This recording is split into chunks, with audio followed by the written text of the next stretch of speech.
బాగుంది ఈ చీర, ఎక్కడ కొన్నావు? నేను చీరాల్లో కొన్నాను. మా పొట్టు తెచ్చివరాదు. నేనన్నా మీకు తెచ్చేవాళ్ళని ఏదెక్కడ పోసుకోరు. చాలా మంది వచ్చి అడిగారు. మీరు ప్రతిసారి ఏదేదో వెరైటీ వేసుకొని వస్తారు. అప్పుడు మా పొట్టు కొనిరా, మా పొట్టు కొనిరా. అప్పుడు వాళ్ళు అన్నారు, మీరు కొనిరండి, మేము కొనుక్కుంటాము, ఇన్స్టాల్మెంట్ మీద కొనుక్కు. ఓహో, అప్పుడు సరే నేను అనుకున్న కొని చేద్దామని కొని ఒక పెద్ద మూటలో తీసుకొచ్చి అందరికీ సేల్స్, అందరికి ఇన్స్టాల్మెంట్ మీద ఇవ్వడం మొదలుపెట్టారు. అంటే ఒక వ్యాపారం అలాగే అయిపోయింది. అది ఆదివారం చేసేది చూసారా. అప్పుడే మాకు సెలవు. పోను నష్టమే, కష్టమే. అప్పుడు చాలా మొదట్లో బాగుంది. అందరూ టీచర్స్ అందరూ మా ఇంటికి వస్తారు ఆదివారం. చక్కగా తీసుకొని పోతుంటారు, డైరీలో రాసుకుంటారు ఎవరు ఎన్ని కొనుక్కున్నారు, ఎంత ఇన్స్టాల్మెంట్ పే చేశారు, అంత ఉంటుంది అనమాట లెక్క. బాగానే ఉంది, కొంతకాలం పోతూనే ఉంది. అలా దేవుడు చూస్తూ ఉన్నాడు. ఓహో, ఉదయం మన మాట వినేటట్లేదే అనుకో. ఒక ఆమె అయితే నేనెప్పుడు తీసుకున్నాను కంప్లీట్గా అబద్ధం పడేసి, అంటే మా ఆమె ఇంకో ఫ్రెండ్ అట్లా పోను అదేంటో నాకు ఒకలాగా అయిపోయింది. అదంతా అసలు ఏంటి, దీనివల్ల ఏమొస్తుందో నాకే మనసులో పుట్టింది. చాలా నష్టం, కష్టమే అనుకున్నా. దానివల్ల ఏం ప్రయోజనం నాకు అని దేవుడు ఏదో నా జ్ఞాపకం రావట్లేదు. చాలా కాలం ఆ దెబ్బతో నిలిపేసింది. అప్పుడు అనుకున్న ఆదివారం వ్యాపారం చేస్తుంటే ఇలాగే ఉంటుంది, దేవుడు నాకు బాగా దెబ్బ కొట్టండి కనుక ఆ దెబ్బతో మానేసారు కంప్లీట్. ఏంటి ఉషా ఇట్లా మానేశారు, ఎందుకు మేము కొనుక్కుంటాం కదా, వదిలేమో వదిలే కనుక ఈ వ్యాపారం చదివినప్పుడు నాకు అది జ్ఞాపకం వస్తున్నాను. నీ విశ్రాంతి దినమున వ్యాపారము చేయక ఇష్టమైన లోకవార్తలు చెప్పుకొనుక ఎప్పుడే వస్తాయి మనకి లోకవార్తలు, సినిమాలు, సీరియల్స్. అమ్మాయి నేను చూడలేదే ఆ సీరియల్, అది మిస్ అయిపోయింది, అది దాని కనెక్షన్ నాకు రావడం లేదు, చెప్పు ఏమైంది అని వాళ్ళు అనుకుంటారు. ఏదేదో సినిమాల కథలు చెప్పుకుంటుంటారు. అన్ని లోకవార్తలు, వాళ్ళిట్లా వీళ్ళిట్లా ఇటువంటి అన్ని కూర్చొని ఎక్కువగా లేడీస్. వాళ్ళు కూడా అడుగుల మీద కూర్చుంటారు, వీధుల్లో కూర్చొని చక్కగా కొంతమంది చుట్టాలు దాక్కుంటే వీడిని దాక్కుంటే అని కూర్చొని చక్కగా హాయిగా మాట్లాడుకుంటూ ఉంటారు. సరే, ఓకే, అది దేవునికి ఎంత ఇష్టమైనది మనం ఆలోచించాలి. మన మాటలు, మన ఏమంటారు, మన తలంపులు, మన మాటలు, మన క్రియలు దేవునికి ఇష్టమైనదిగా ఉందా లేదని పరీక్షించాలి. ఒకళ్ళు కూర్చొని మంచి మాటలు మాట్లాడుకుంటారు, ఒకరికొకరు సమాధానంగా చక్కగా ఆదరించుకుంటారు, ఒకరినొకరు ప్రోత్సహించుకుంటారు. ఏమైంది, ఎట్లా ఉన్నారు, మీ ఇంట్లో అందరూ బాగున్నారా, ఇట్లాంటి మాట. అలాంటి మాట ఓకే, అది దేవునికి అయిష్టమైన కార్యములు కాదు. ఏదైనా కూడా ఆయనకు అనంగీకారమైన మాటలు, ఆయనకు అంగీకారమైన మాటలు మాట్లాడుతాం, అనంగీకారమైన మాటలు మాట్లాడుకుంటున్న ప్రతిష్ట మరొకసారి చెప్తాను. ఇక్కడ లోకవార్తలు చెప్పుకొనుకుని ఉండినేదలా నీవు యెహోవాయందు ఆనందించదవు. ఎవరైనా నీకే వచ్చేస్తాయి యెహోవాయందు ఆనందం. తర్వాత అప్పుడు ఏం చేస్తారు యేసయ్య, యెహోవా దేశం యొక్క ఉన్నత స్థలముల మీద నేను నిన్నెక్కించేదను. దేవుడు అంటే ఎక్కడ ఎక్కిస్తాడు, ఉన్నతమైనటువంటి స్థలం, ఎలివేటివ్, అట్లా అభివృద్ధి మీద అభివృద్ధి. ఉన్నత స్థలములు ఏంటి, మనం పెద్ద పర్వతాల మీద ఎక్కి కూర్చోబెడతారు దేవుడు, అది కాదు. ఉన్నత స్థలములు అంటే నిన్ను అభివృద్ధి అందరికంటే ఎక్కువ ఘనంగా చూస్తాను. అందరూ నేను గౌరవించడం, నీకు అంటే ఏదో సన్మానాలు చేయాలని మనం ఏమి ఎక్స్పెక్ట్ చేయకూడదు. మన అందరిలో కంటే దేవుడు ఉన్నత స్థలములు ఎక్కించి సంతోషంగా, సమాధానంగా, నెమ్మదిగా, సుఖంగా జీవించేలాగా చేస్తాడు. కానీ ఆదివారం యొక్క స్పెషాలిటీ మీకు అర్థమైంది కదయ్యా. ఆయన అన్న మాట, ఆయన ఎప్పుడు ఆయన మాట ఎన్నటికీ తప్పిపోదు, తప్పిపోదు. ఆయన అబద్ధములు అడే తండ్రి కాదు, నరుడు కాదు. కనుక ఆయన మాట అన్నారంటే ఇప్పుడు ఒక చోట ఉంది, ఆకాశము భూమి నశించిపోయినప్పటికీ నా మాటలు ఒక సున్నైనా ఒక కొల్లైనా తప్పిపోదు, అంటే రాలిపోదు. 90% నెరవేరే వరకు ఆకాశము భూమి గతించిపోయినంటే అది గతించిపోయి ఎప్పుడు చూపాలి అంతవరకు కూడా దేవుని వాక్యంలో ప్రతి కొన్ని ఏది కూడా నెరవేరబడకుండా ఉండదు, ఖచ్చితంగా నెరవేరి తీరుతుంది. కనుక ఆ మాటలు ఆయన మాటలు అంతా శక్తివంతమైన, నిజమైన మాటలు, సత్యమైన మాటలు. కనుక ఆయన అన్నాడు కదా, నేనే నేనే మార్గము నేనే సత్యం. ఆయన పలికిందంతా సత్యమైన పలుకులు కనుక నమ్మాలి. తర్వాత ఇంకో చోట చెప్తారు, మనము ఇప్పుడు ఇటువంటి పరిస్థితుల్లో ఉన్నాం కదా, మీరందరూ ఏ పరిస్థితుల్లో ఉన్నారో మీకు తెలుసు, ఎందుకు ఇక్కడికి వచ్చారో మీకు తెలుసు.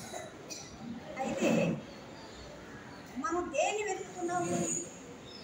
డాక్టర్స్, మందులు, ట్రీట్మెంట్, ఇలా మరి అంతే కదా, ఎవరైనా అంతే కదయ్యా. ఏంటమ్మా డిస్టర్బెన్స్? అక్కడ వచ్చి కూర్చోండి. ఆ బ్యాక్ పెయిన్తో రావద్దు అని చెప్పి బ్యాక్ ఇట్స్ బ్యాక్. ఓకే,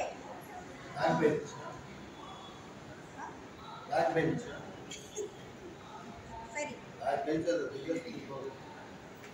గాలి వస్తుంది. నేను చెప్తుంది ఏం చెప్పండి.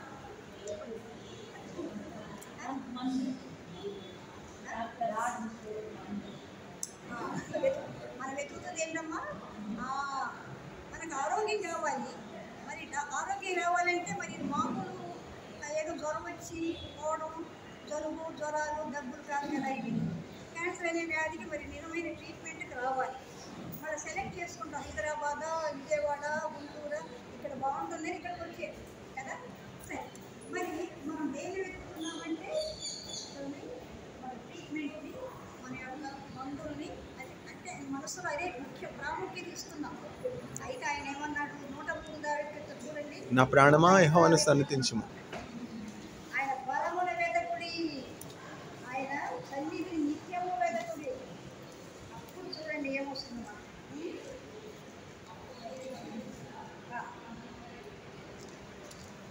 అడుగన పట్టు నోట్ ఫస్ట్ మనం ఉదయకాలం లేస్తూనే ఏం చెప్తామో మనందరూ, నా ప్రాణమా యెహోవాను సన్నిధించుము. ఉదయకాలమున ఇది పని సరిగ్గా చూడలే, బాగాలేదయ్యా. ఉదయకాలాన్ని మన బాడీ ప్రాతకాలం లేస్తూనే మనం మోకరిస్తారు, చేతులు ఎత్తాలి. ఓకే, తర్వాత ఏంటి నోపాలు చేయి రావాలి? స్తుతి, చెప్పండి. యేసుని గురించిన స్తుతి ప్రైజెస్. ఆ స్థుతిలో ఒక ఇది ఉంది, కృతజ్ఞత స్థుతి. మరొక దినము మనకు దేవుడు అనుగ్రహించాడు. ఎంతమంది రాత్రుల్లో పడక మీదే చనిపోతుంటారు.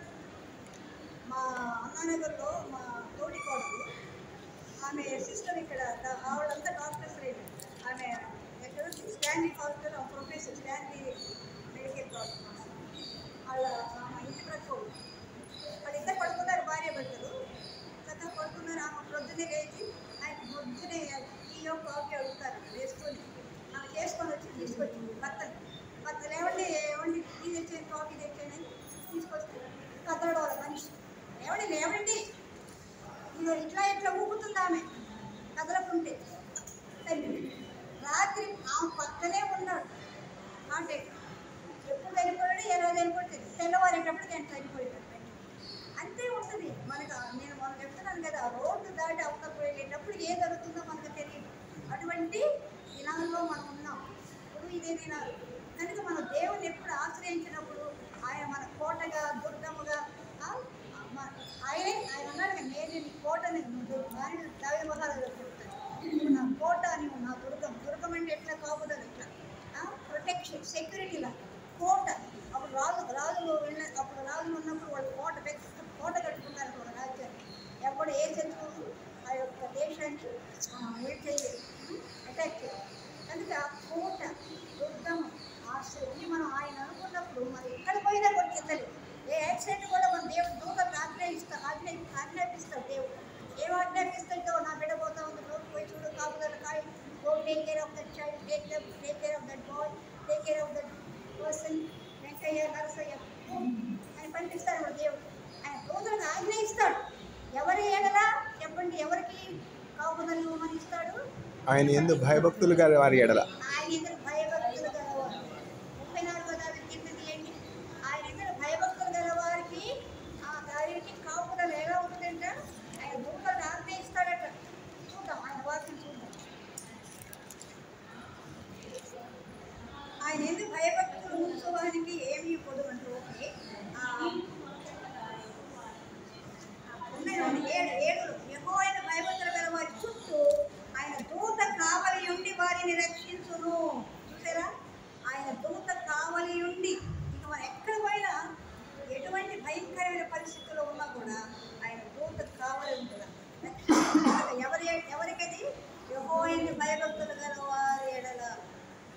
ఆజ్ఞాపిస్తాడు తన దూతల కాపుదల కొరకు.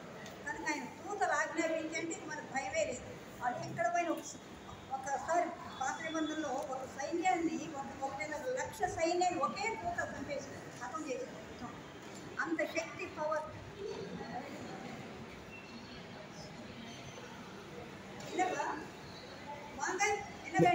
నేను అడుగుతాను. కనుక తర్వాత ఇప్పుడు ఇది 140 చెప్పేది కదా, అదే ఆయన బలమును వెతుకుడి, ఆయన సన్నిధిని ఎంత మరి 103 కొంచెం ఉన్నాయమ్మా.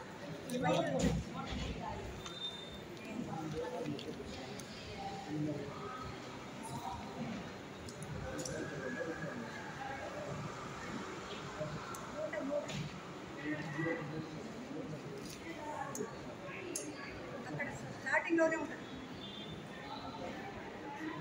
సరే, అక్కడ ఏమైనా ఉంటుంది? 105